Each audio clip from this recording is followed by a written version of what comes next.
Hi, I'm Skip Nipper.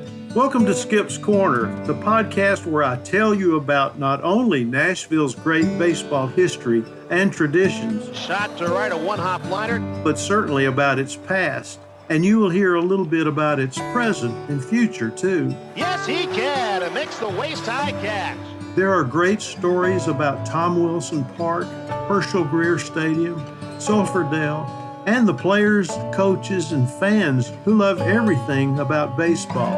And every once in a while, you will get to hear from a special guest who will share their fondness and even passion for the great game. The high fly ball down the right field corner, going way back, hits a lead-off home run. As the end of the baseball season is close by, I know Major League Baseball will continue to play for a few more weeks before beginning the playoffs and then on into the World Series. Some of the minor league teams, I think, may be in playoffs, but it's pretty much over for the most part. But I wanted to kind of review a few things I thought you might be interested in to end the baseball season. I'll continue to go on with my podcasts. It's not easy to find things that happened on a certain date that I like to post sometimes, but I can give you a synopsis, a summary, if you will, of some of the odd things that happened at Sulphur Dell. Some of them were famous and some of them were infamous. So I'm just going to say this title, It Happened at Sulphur Dell, a few of the things that I have been able to find out. First of all, on January the 14th in 1908 is a key date because in his Nashville, Tennessean column that day, sports writer Grantland Rice refers to the local park, which had been known as Athletic Park for the baseball team. He had referred to it as Sulphur Spring Dell for the first time. Now, in subsequent columns, Rice shortened it to Sulphur Dell. And the fans loved it, the players loved it, and they adopted it when referring to their beloved ballpark. Now, in 1927, the ballpark was turned around just before the season began. And on March the 20th, 1927, Nashville's first scheduled exhibition game in the new turned-around Sulphur Dell ballpark was canceled due to rain. Now, rain in the spring in Nashville was not unusual to flood Nashville's ballpark and also parts of North Nashville. But 6 days later, March the 6th, 1927, the Toledo Mud Hens visit New Sulphur Dell. Now, that was not the first exhibition game in the New Sulphur Dell. There were a few others before. But on this particular date, player-manager Casey Stengel led the Toledo Mud Hens, and he hit a triple against Nashville. Now, I'm going to jump around on my dates by month mostly, not by year, but on April the 6th of 1947, there was an interesting thing that happened. Nashville Cubs beat their parent club, the Baltimore Elite Giants, at Sulphur Dell 5-1. Both clubs were owned by Tom Wilson, who kept his residence in Nashville even though his team had moved to Baltimore. And it was just a month before he passed away. And in this game, future major leaguers Joe Black and even Nashville's Jim Gillum are members of the Elites, along with local baseball hero Henry Kimbrough. They're a member of the Negro National League at that time. And their minor league club, the Nashville Cubs, beat them at Sulphur Dell 5-1. On April the 17th, 1909, a year after Grantland Rice dubbed the ballpark Sulphur Spring Dell and Sulphur Dell, in the third game of the season, Montgomery won a game 9-7 over Nashville at Sulphur Dell as both teams combined committed 8 errors, had 13 stolen bases, a passed ball, 10 walks, and 2 batters are hit by a pitcher. Now, that's kind of unusual. That must have been our early wild time for pitchers, I guess, April the 17th. And then on April the 19th of 1942, in the first inning of the second game of a doubleheader against Knoxville at Sulphur Dell, the first 9 Nashville batters each get on base with a hit, a walk, or an error. And the same 9 scored in succession. And it went like this. Roy Marion and Jim Schilling walked. LeGrant Scott singled. Gus Dugas walked. Charlie English singled. Charlie Workman and Mickey Kreitner walked. Johnny Mihalik beat out a hit, and Dutch McCall singled as the team scored 9 runs in Nashville's 11-6 win. Now, jumping ahead to 1961, on April the 20th of 1961, Nashville outfielder Ray Looney connected on the first home run of the season in Sulphur Dell. That's 1961.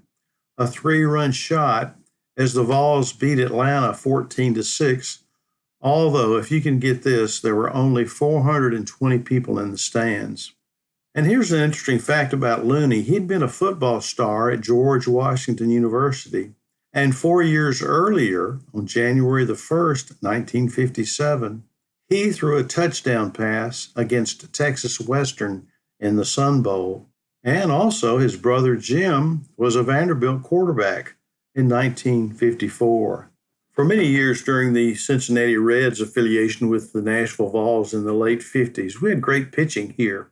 And one time on May the 3rd in 1958, with 2 strikes and 1 ball and 2 outs in the 9th inning, Little Rock's Harry Elliott hit a single off the screen in right field at Sulphur Dell, spoiling a no-hit, no-run game by Nashville lefty Jim O'Toole.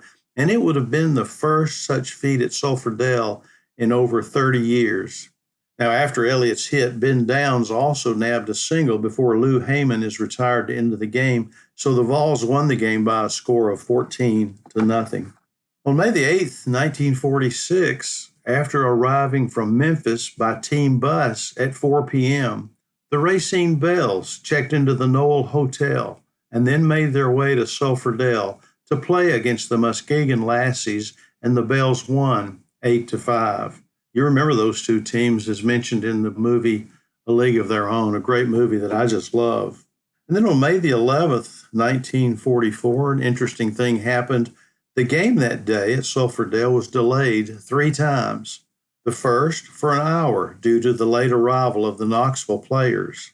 And then a power transformer blew out during the 3rd inning, and another delay was caused by the injury of center fielder Ed McBee, who was hit in the face from a foul tip from his own bat. And that's no fun. And this is a historical event, I think, unusual event that happened at Sulphur Dell on May the 11th, 1952. Indianapolis Clowns sensation, 18-year-old rookie shortstop Hank Aaron, played in his first regular season game as a professional at Sulphur Dell. The Clowns won both games of the doubleheader over the Philadelphia Stars 5-2 and 2-1 in front of 1,800 fans. But Aaron's Negro League experience would last only 14 games before he signed with the Boston Braves and was sent to Eau Claire, Wisconsin, to begin his career in organized baseball. And there was no report that I can find about what Hank Aaron did on that game. In 1959, on May the 14th, Nashville first baseman Marv Blaylock, after having been checked earlier in the day for a bleeding ulcer, which proved to be slight anemia, hit for the cycle at Sulphur Dell to pace the Vols to a 9-8 victory over Shreveport. And it gave Blaylock 10 hits in his last 15 plate appearances. So much for going to a doctor's visit before a game. And 2 days later, on May the 16th at Sulphur Dell, this is a great event that happened there. Not so odd, but it was just a great event. Chattanooga pitcher and Hall of Famer Jim Cott whiffed 19 Nashville batters to tie the league record set by Glenn Thompson of Atlanta on August the 26th, 1954, with New Orleans. Now, Cott got 14 balls on swinging third strikes, and he struck out the side in the 7th and 8th innings. And Nashville outfielder Chico Alvarez struck out 5 times. On May the 26th, in 1937, the Atlanta Crackers overwhelmed Nashville 19-4 in a night game at Sulphur Dell. And sadly, during the excitement of the game, a local fan collapsed and died. And on May the 26th, 9 years later, 1948, Birmingham Barons first baseman Walt Dropo made 3 errors in that game against the Vols at Sulphur Dell. And guess what? The next night, he did it again. Made another 3 errors, 6 errors at first base in 2 games. On June the 4th, 1960, It was dairy night at Sulphur Dell, and Vols manager Jim Milkman Turner proved true to his nickname as he participated in a pregame milking contest with the Grand Ole Opry's Duke of Paducah. And the local dairy association presented Turner with a bull for his victory. Now, a lot of people think Milkman Turner was given his nickname because he lived on a dairy farm when he grew up, and that's not true. His nephew, Gene Smith, told me that the reason they called him Milkman is because in the off-season, he had a milk route by carriage, and that's where the Milkman name came from. And 2 nights later, after the pregame milking contest, there were 9,225 people who jammed Sulphur Dell to see the Vols on Esso night. I think now it's Exxon, Standard Oil Company, Esso night. And the oil company purchased tickets, which were handed out to customers. And out of that 9,225, 8,883 fans used those passes by only paying 10 cents for admission. That's a pretty good deal. 10 years earlier, on June the 5th, 1950, attendance at Sulphur Dell was swelled by approximately 3,000 not-whole game boys and girls to go along with the 2,564 who paid admission to see the game. But 2 youngsters lost their membership cards during the game, along with their bean shooters. And on June the 10th, 1957, Nashville lost to New Orleans at Sulphur Dell 11-8. And why would there only be 971 fans in the stand? Must have been a big night with something on television. On June the 22nd, 1944, Nashville shortstop Charlie Brewster hit what was believed to be the first inside-the-park home run since Sulphur Dell was turned around in 1927, helping his team beat the Memphis Chicks by a score of 12-8. Because his big hit came in the first inning with the bases loaded, a bases-loaded grand slam inside the park. On July the 14th, 1950, Nashville left-handed pitcher Bob Schultz performed an amazing feat. He got a double victory over the league-leading Atlanta Crackers at Sulphur Dell. In the first game, he mowed down the Crackers on 4 hits. It's in the 7-inning opener, and he beat them 5-0. It was not unusual for doubleheaders for the first game to be a 7-inning affair and the last game to be a regular 9-inning game. And with the Vols trailing 5-3 after 4, Schultz held Atlanta scoreless and was rewarded with win number 14 as Nashville rallied to win 6-5 in the second game. His win in the nightcap was his 7th relief win. He could do it all. And his shutout in the first game was the second of the season at Sulphur Dell in one season since Leo Twardy of the 1942 Vols. But get this, out of 14 victories on the season, 13 of them for Bob Schultz had come at Sulphur Dell. On July the 30th, 1949, Birmingham right fielder Red Levine, or it could be Levine, Lavigene, sets a record for Sulphur Dell by throwing out 2 batters at first base from right field on apparent hits. Babe Barna was first thrown out in the first inning, and Tookie Gilbert suffered the same fate in the 9th inning. And he almost had Gilbert in an earlier inning on a similar play, resulting in an argument with the umpire from Barron's manager, Pinky Higgins. I remember Buster Boguski saying that often he could play a short right field from second base to gather up some of those hits that went off the bottom of the right field fence and would bound back to him, and he'd turn around and throw a runner out at first before he could reach first base. Now, on August the 28th, 1947, everybody's favorite announcer, Dizzy Dean, was the public address announcer for 3 innings of Nashville's amateur Larry Gilbert League All-Star Game at Sulphur Dell. There were 5,000 fans in the seats to see Sealtest beat the All-Stars by a score of 18-4. Well, as expected, before the game, Dean sang Wabash Cannonball and prefaced his play-by-play description of the game by saying this: "The teachers got on me 3 years ago for butchering the King's English. Well," he said, "I just quote Will Rogers. A lot of folks who ain't saying ain't eating. I'm going to keep on saying ain't and keep on eating." Who didn't love Dizzy Dean, especially in his announcing with Pee Wee Reese. On August the 3rd, 1919, the Nashville Policemen won over the Firemen 13-1 at Sulphur Dell, and proceeds from the game went to their combined benefit fund. And after the game, the Firemen met at headquarters and in jest made a complete set of rules to be used in next year's game, and it went like this. Number 1, all policemen must bat with their clubs, their billy clubs. Number 2, the firemen must be allowed 6 outs to an inning. And number 3, firemen must have 9 runs before the game starts. And young Bolivar Cummins can't pitch. Undoubtedly, Bolivar Cummins held him to that 1 run. And to these rules, the 3 outfielders of the policemen's team in retaliation added, number 4, 3 beds must be placed in the gardens for the policemen.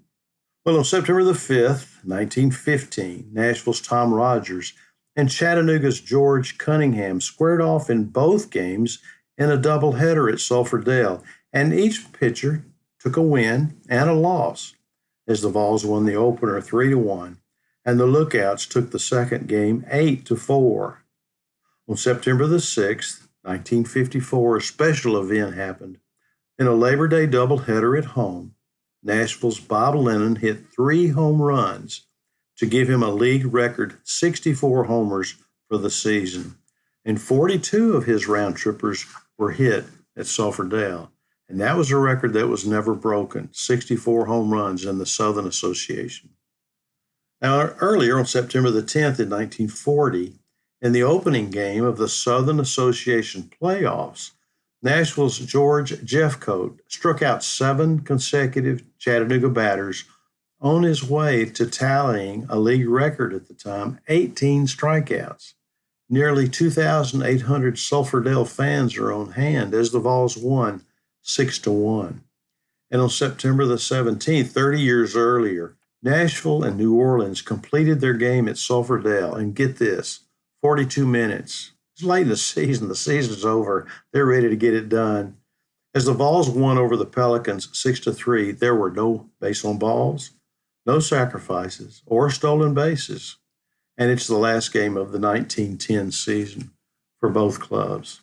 Now, lastly, I want to close with one thing that I find really, really interesting. It happened on September the 15th, 1935, and it was also the last game of the season.